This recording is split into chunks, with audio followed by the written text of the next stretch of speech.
Hello everybody, my name is Jonah, otherwise known as Aspiring Protagonist. I was browsing through YouTube and I kept coming across a bunch of D&D guides, because I watch a lot of Matt Colville, you know? GM tips, player guides, class guides, pro builds, arguments for different skills and spells. I thought to myself, I'd really love to make some D&D guides, but what should it be on? Unfortunately, I'm the kind of guy who just wants to make the exact video he just saw, but obviously all of those already existed. What was I supposed to do? Then I realized something. You know what tabletop games haven't been covered as extensively as D&D? Literally every other game in the world. So that's what you're watching. Right now, I have plans to cover all the games from the Adventure Zone arcs. Commitment's Fate Core rules, Amnesty's Monster of the Week, and Dust's Urban Shadows. I wanted to open with Urban Shadows and Monster of the Week because those are the two games I'm running right now. So without further ado, I give you the basic introduction to Urban Shadows. For those who don't know, Urban Shadows is a modern urban fantasy game. That means cars, guns, vampires, ghosts, demons, nightclubs, and skyscrapers. I would compare it to Shadowrun, but that implies a higher level of fantasy and also a kind of futuristic vibe to it. This is about the secret underworld, about the monsters who exist in plain sight without muggles ever knowing about it. I'd say the most important thing to know about Urban Shadows before playing it is the general tone. Urban Shadows is a dark game, destined to attract edgelords.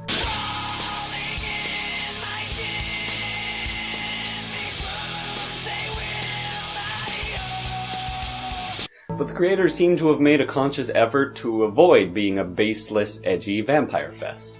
To quote the book's introduction, "This is a game about cities, the people who live in them, and the machines that make them run. It's a political game, one that changes our preconceptions about conflicts between communities, and asks us to navigate complex identities in a demanding social structure."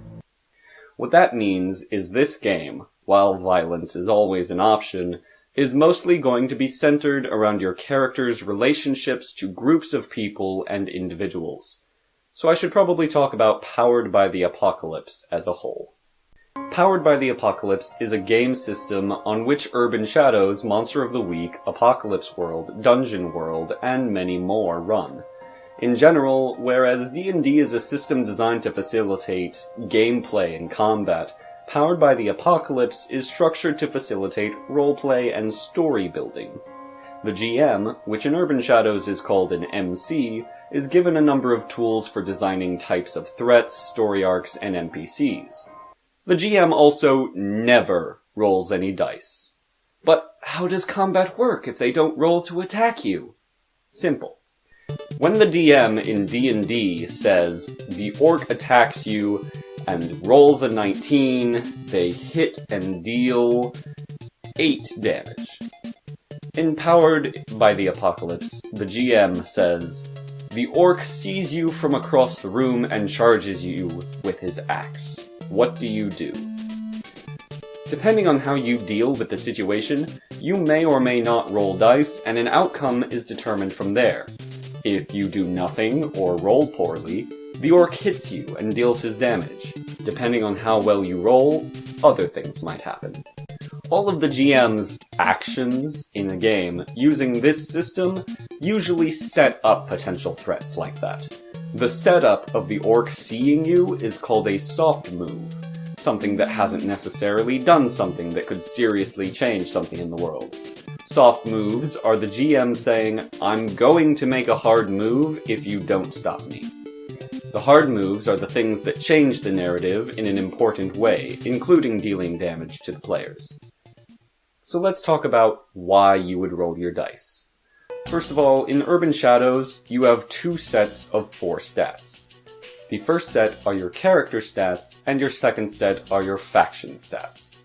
The character stats are Blood, which represents your physical fight or flight ability, Heart, which represents your ability to relate to or manipulate others, Mind, which is your character's wit and intelligence, and Spirit, which deals more with ethereal supernatural abilities.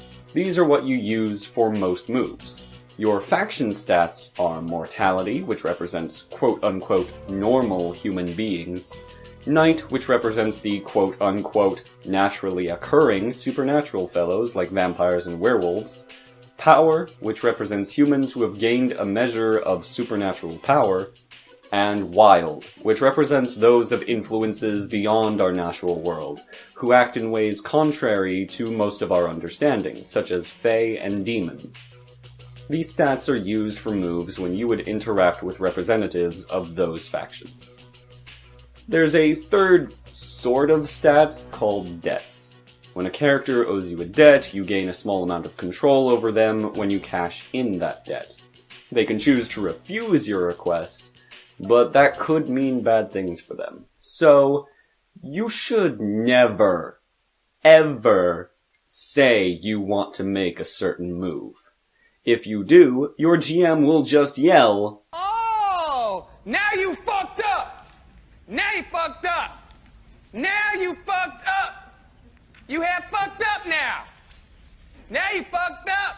Now you fucked up! Now you fucked up! Now you fucked up!"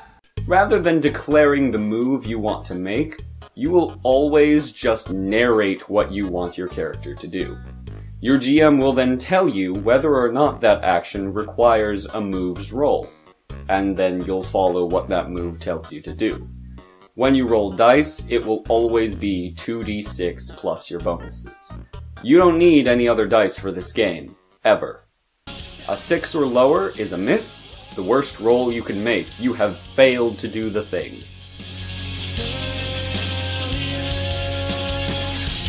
A 7 through 9 is a weak hit, a sort of mixed bag where, yeah, you sort of did the thing, but not as great as you wanted.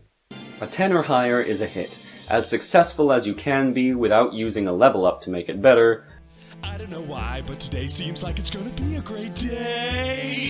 We'll also discuss the specific moves in an entirely different video, so subscribe if you want to be informed of the second coming. Oh, did Jonah mention level ups? Finally, something I can connect to D&D. Hey, if you're watching this video right now and you're thinking, so blood is like strength and that move is like an attack roll, I'm gonna stop you right now. This is a totally different game system. Comparing it to D&D is only gonna make you more confused. And honestly, if you're thinking that way, it probably means you'd just rather be playing D&D. This game is about as similar to D&D as Persona 5 is to Elder Scrolls 5. Skills? Romance? Combat? Yeah, those are all there. Similarities pretty much end there, but sure. So in Urban Shadows, and most Powered by the Apocalypse games, your character's progression is just called an advancement. It works a little differently in the different iterations of games, but right now we'll just talk about this one. To advance your character, you have to mark faction. How does that work? Well, on your character sheet, which is called a playbook, you'll see by your faction stats little checkboxes. Let's say, for example, you want to mark the Knight checkbox. To do so, you would need to interact with a member of the Knight faction in one of the following ways. You would make a faction move, which will be explained in the moves video later. You can trigger an intimacy move, explained later on in this video. You can cash in a debt with them, or you can honor a debt with them. Once you've done one of those 4 things with a member of the Knight faction, you fill in the checkbox by Knight. When you've filled in the checkboxes for every single faction, keeping in mind that you can't check them more than once at a time, you erase all of them and take an advancement, which is a bonus to your character, such as increasing a stat or learning a new skill. After a certain number of advancements, you get access to even better advancements. But for each advancement, you must check all 4 boxes. This system ensures your roleplay requirement for this RPG. In order to advance your character, you have to go out and interact with all sorts of different NPCs. It continued to hurt. Agony. For weeks. Months. Pain I had never experienced. It's all I can think about. Can I make an insight check? You would if you had time. Oh my god! I knew it. No! You feel what should be a pulse of poison hit your system, and you just manage to fight it off as suddenly you look down, and there is Gilmore holding a blade thrust into your stomach. Your robes now beginning to fill with crimson red around the wound. And to that moment you see him pull you in and stare into your face with a very, very low growl. It's all I think about. And you watch as a flicker to his form happens, and you see for a second there's a flash, not skin, but fur. You see teeth, you see whiskers, and the hand holding the dagger is facing the other direction. That's where we're going to end tonight's session. And as a note, each player character is also a member of one of those factions, and you can mark factions by interacting with them. Did you share a heartwarming conversation with the wizard your friend is playing? Mark power. So, I mentioned intimacy moves. Those are one of 3 moves called drama moves: the corruption move, the intimacy move, and the end move. Each player character will have a different set of drama moves specific to their archetype, and these moves really inform how that character archetype is intended to be played, so pay close attention to what they say. The corruption move is one of your most powerful and dangerous to use moves in the game. This represents the thing for your character in specific that makes them a darker person. Maybe it's when you let an innocent person die. Maybe it's losing your sense of humanity. Whenever this move is performed, you mark corruption. In small amounts, corruption can be a nice thing to have because it has its own advancement track. When you mark corruption, you get a new corruption move that specifically grants you access to strong powers and skills representative of your descent into darkness. So, the darker you get, the more powerful, right? Except that if you get too much corruption, your character goes full dark side and becomes an NPC under the control of the MC, which you can never get back. The best morality slider of any game I've seen thus far. The intimacy move is different. This is something that happens whenever you share an emotionally or physically intimate moment with someone else. Some intimacy moves can have you mark corruption, but they're usually just beneficial to you, a sort of carrot to get you to be a more open person with the other characters in the game. The end move is just like it sounds. When your character dies or retires from the game, the end move is something you get to do as a final grand action before fading away. So all that's left is choosing a character archetype. There's only 10, and only one player can play the same archetype. Since these are pretty important, I'll list them here and then make individual videos talking about each one. In Mortality, there's the Aware, who's just found out about the Shadow World, the Hunter, who kills monsters, and the Veteran, who was retired but has been dragged back in. In Night, there's the Vamp, the Wolf, and the Spectre. In Power, there's the Oracle and the Wizard. And in Wild, there's the Tainted and the Fae. That's all the general information I have about the game. If you have any questions, let me know in the comments. The next video will be about basic moves, faction moves, and debt moves. And then after that, I'll move into the individual archetypes, so let me know which ones you'd like to see first. After that, maybe I'll put up a video or 2 for MCs before moving to a different game.